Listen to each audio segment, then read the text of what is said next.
کلا انہا تذکرہ،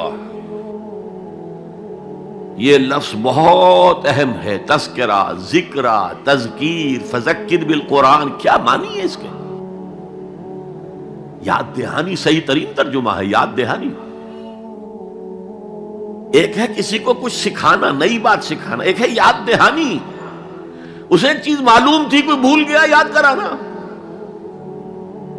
جیسے آپ کے کسی دوست نے آپ کو بہت قیمتی قلم دیا تھا، آپ نے اسے بہت سنبھال کر اپنے ٹرنک میں رکھ دیا.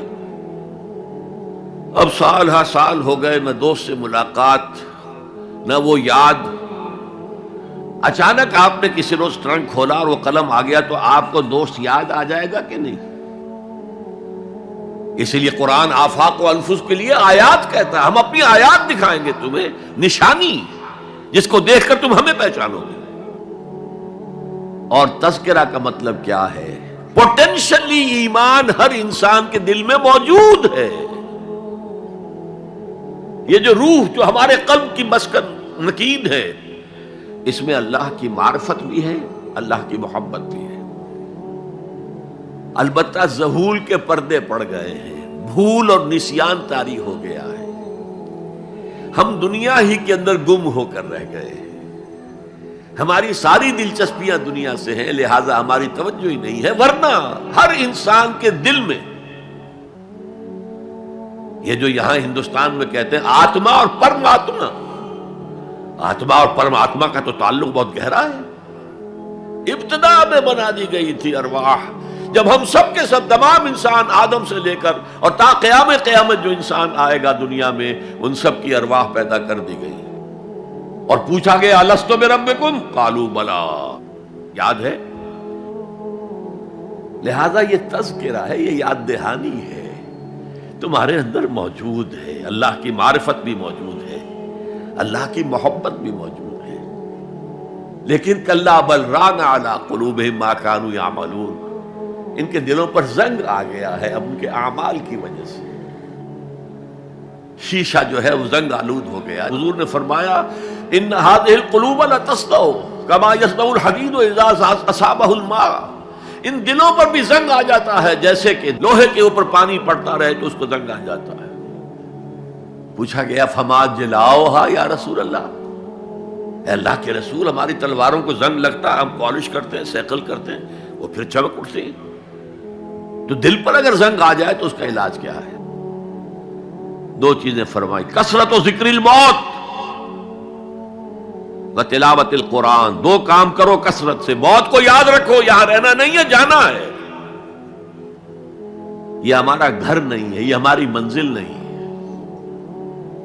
ہمارا اصل گھر جو حضور نے فرمایا انما الدنیا خلقت لکم وانتم خلقتم للآخرہ، یہ دنیا تمہارے لیے بنائی گئی، تم آخرت کے لیے بنائے گئے ہو. اسی لیے حضور نے فرمایا کن فی الدنیا کانک غریب عابر السبیل، دنیا میں ایسے رہو جیسے راہ چلتے مسافر ہو یا اجنبی ہو.